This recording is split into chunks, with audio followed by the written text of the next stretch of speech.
Subconscious mind is things we can do at any time, uh, where we will find reactions and we find solutions that in reality do not exist. So I would say the subconscious mind is a very important part of our mind. Yeah? The conscious mind reacts on all the direct things. The subconscious mind has solutions for many of the direct things that we are not thinking about. During the day, many of those things you don't even realize they exist, or that they might be bad for you or whatever. Because you have other thoughts coming in, you have so many other things to do and to think of, you don't even think about them. But then during the night, there are no active thoughts. So what happens during the night is that the brain makes a checkup with what there is and tries to work on the problems that have occurred and that you didn't even notice.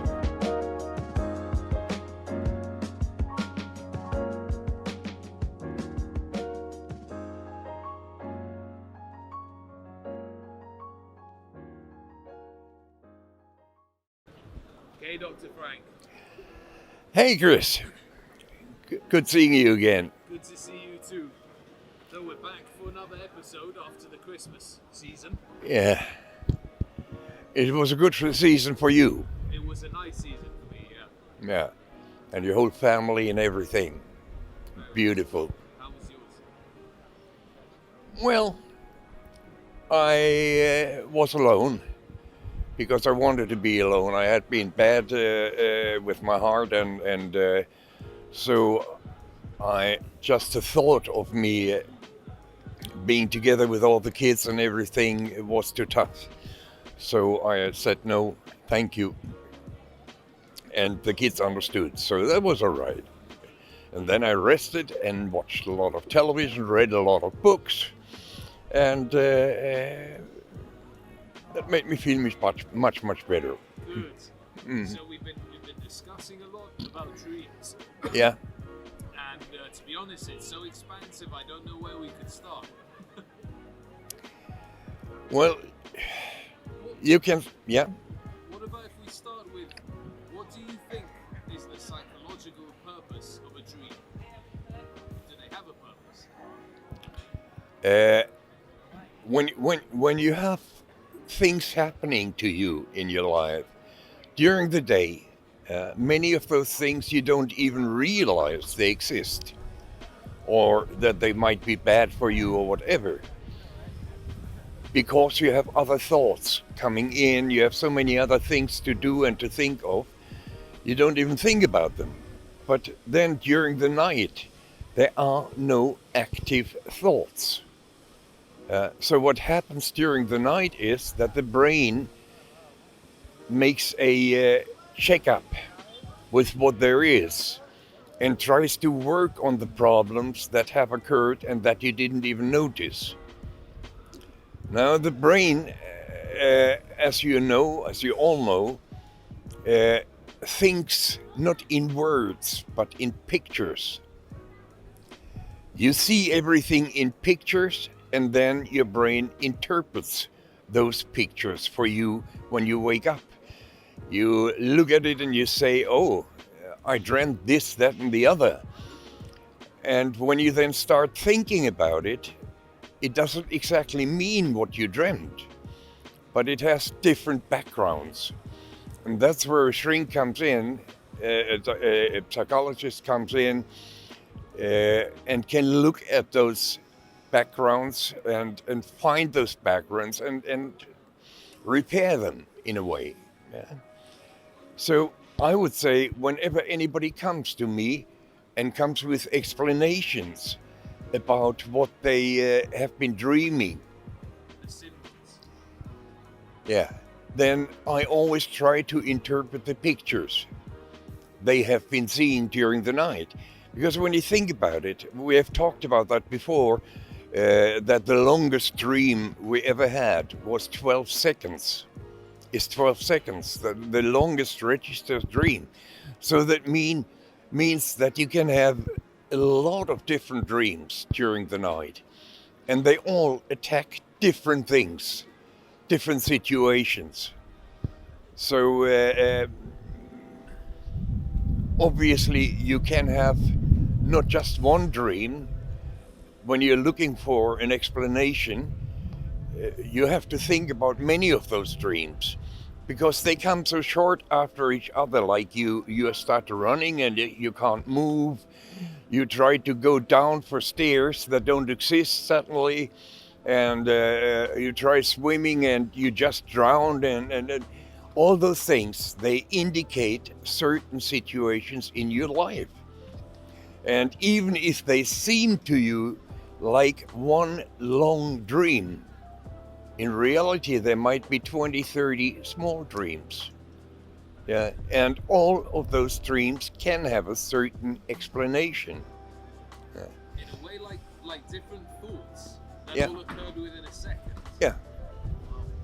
And you can look at what has this person been experiencing through her life, or through the last week, or out the last day, and you will always find that there are certain things that communicate with their dreams. Yeah. And this way you can get them out. So one interesting point you made was that during Christmas time, for example, can be a trigger to remember relatives or friends who passed away. Yeah. It's not necessarily that you have ghosts running around in your house telling you, "Hi, I'm your daddy. What have you done there and there and there?" It is like on Christmas, I was thinking, for instance, my daddy, who died 50 years ago, he made a lorry for me out of wood, and he bought a little Märklin, the smallest one. We couldn't afford more. And then it became bigger and bigger and bigger, always a little bit extra every Christmas, every birthday. So that made me think a lot about him. And also I was sitting outside on the terrace, and there is a picture of my dad that I have painted many years ago. And I always have the feeling there are eyes, very mild, looking at me like, "I understand how you are, you stupid little kid." Yeah. I mean, I'm ADHD, everybody knows that, and he never knew it, because at that time nobody talked about ADHD.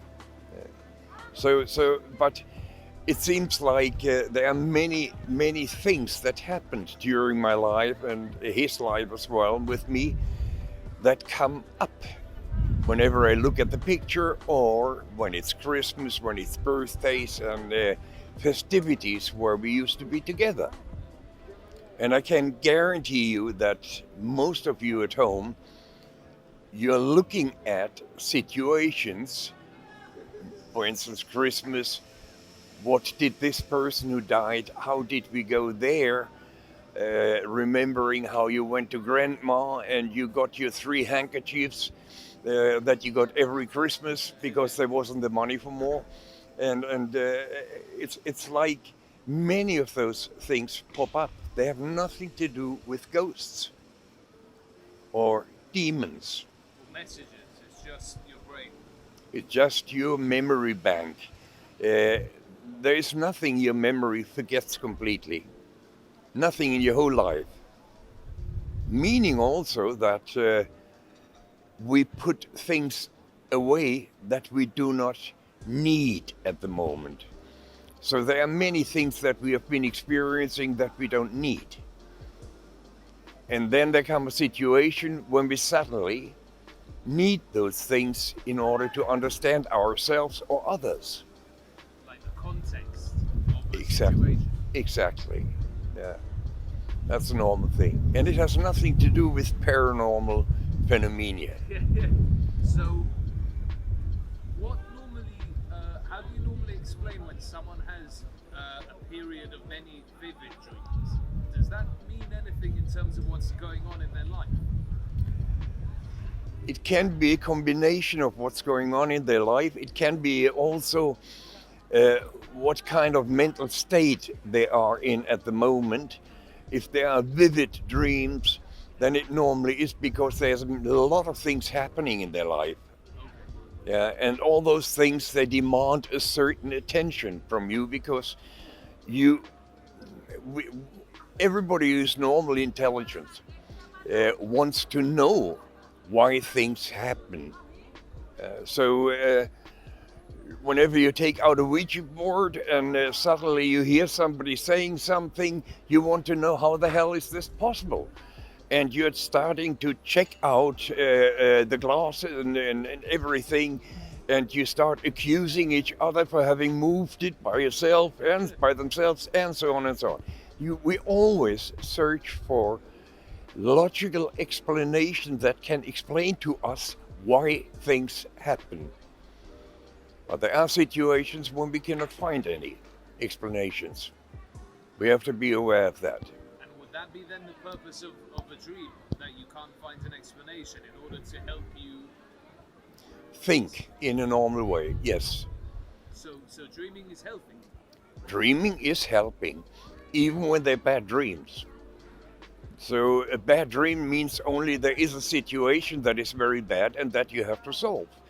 And since your brain is interpreting a bad situation in pictures, yeah, there can be quite horrifying pictures. From the stress response. Yeah. Okay, and under what circumstances? So we have vivid dreams. What normally is an indication for nightmares? Something serious. Something serious. It can also, which we have noticed, it can indicate an illness that is coming up. For example, heart disease or whatever it might be. And it also can indicate that we are taking it too easy on relationships. That our brain starts analyzing certain things that we haven't even noticed during the day. Just remember, when you have been together for 10, 20 years, you think you know everything about your partner. In reality, you don't know shit. The little we know about each other is what we dare giving to each other. Then there is always the fear of the partner. When the partner has tendencies to be violent. So there are many explanations to why we can have real nightmares. Often they are based on reality that we do not want to recognize. And that is also when you dare recognize them, it's like a woman who gets beaten up by her husband. There are constantly the thoughts about, have I done something wrong so he will react again? Or has he been drinking? Or has he been doing this, that, and the other? Yeah. Also the fear of leaving each other, because many people have died because of leaving their partner, where the partner did not want to give away or lose something he owns. The stupid thought of owning a person. You can never own anybody. You can see a partner as a beautiful gift. Only beautiful if you cherish it, if you are good to it, if you treat it in a nice way, if you both are treating each other with respect, with love, with care, with everything, which for many people already starts right after the marriage. Yeah, that's when the good treatment is gone, because now they are sure of each other. They don't have to work very hard for keeping each other. To comfort. Yeah. You're my wife. You do as I want. And what about, so in adults, I assume that the nightmare is a response to something serious. Is it different for children? Do children have nightmares for different reasons? Well, you have to remember, children don't have the memories that we have. So for children, it is normally uh, what they don't see, or what their imagination tells them. And the imagination is often triggered by films, by television, by things like that. So a child will have the fear of having done something wrong, have the fear of others being stronger, have the fear of others talking bad. And today we have the Facebook where they write shit about each other, they accuse each other of dirty things, and so on and so on, which creates a totally new fear that didn't exist before. Earlier, it would be my best friend or my friend would tell somebody else that I've done this and that. Yeah. Now, it is somebody writes on Facebook just because she doesn't like what I did today or said today. She writes on Facebook what kind of a pig I am, and so on and so on. So the whole world will be able to read it. Everybody will know that I'm like this, that, and the other. There's a totally different dimension. But that comes when you're 7, 8, 9 at the earliest, because then you can associate and accommodate things in a better way. When you're a little child, it's only being afraid of mommy and daddy, and maybe of the teacher when you come in school. And yeah. What about a very specific dream that we all have when we're younger, which is you go to school, but you don't have your trousers on? What does that dream mean? That you must have been there and stolen them, because I have the same dreams when I was a kid. Yeah, but not only go to school, go to church. I dreamed of going to church and not having my trousers on until somebody told me, "Look here, why do you go naked?" What's the psychology behind it though? Because it's a common dream. It's a very common dream, and this dream has to do with the sexuality inside of us and the guilt feelings regarding sexuality, because we grow up with a hell of a lot of guilt feelings. Really terrible. It's like, for heaven's sake, there are 7 billion people on Earth. Who made them? I mean, it's their parents who made it all. So in other words, everybody has experienced sexuality. But still, the majority of people don't dare talking about it. It's like this is a big, big, big taboo that 7 billion people know of. I find it ridiculous in a way that somebody, once you say something wrong or come with a dirty joke or something like that, yeah, then the reaction is, how can you? It's like a shameful thing. Like it's a very shameful thing that we are sexual individuals. And I also within the family, that you can't. Now in my family we can talk open, because I'm a sexologist as well, and all my life I've been talking open about it, and my kids have come to me also and asked me questions about their relationships and so on, also about the sexual part. So there is no taboo. But then when other people hear that, how can you talk to your children like that? And I don't even understand what the hell they are saying. Oh, you have to move for the sun. Yep, it's burning. Sorry. Oh, okay. That's all right. So, okay, now in terms of, there's another phenomenon that happens when people sleep, and that's sleepwalking. Yep. Does that ever indicate something psychological? It is a very special form of reaction. And there is no real indication of it.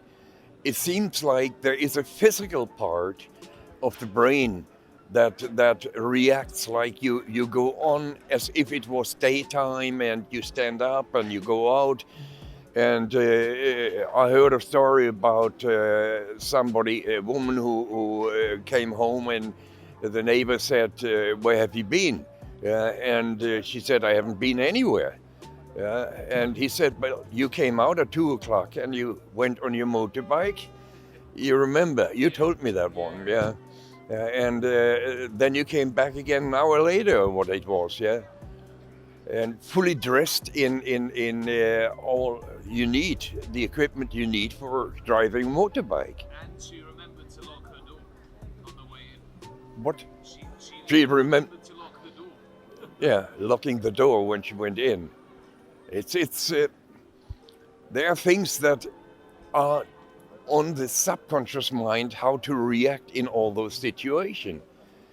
And the subconscious mind is a part that our brain seems to have difficulties in steering, in deciding about. So, I mean, a part of the brain is the one that protects us.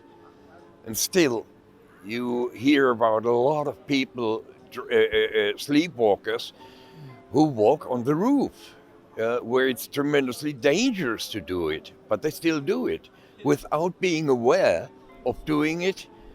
Which, if they were aware of it, then the old part of the brain would warn them, "Don't do that. You cannot do that."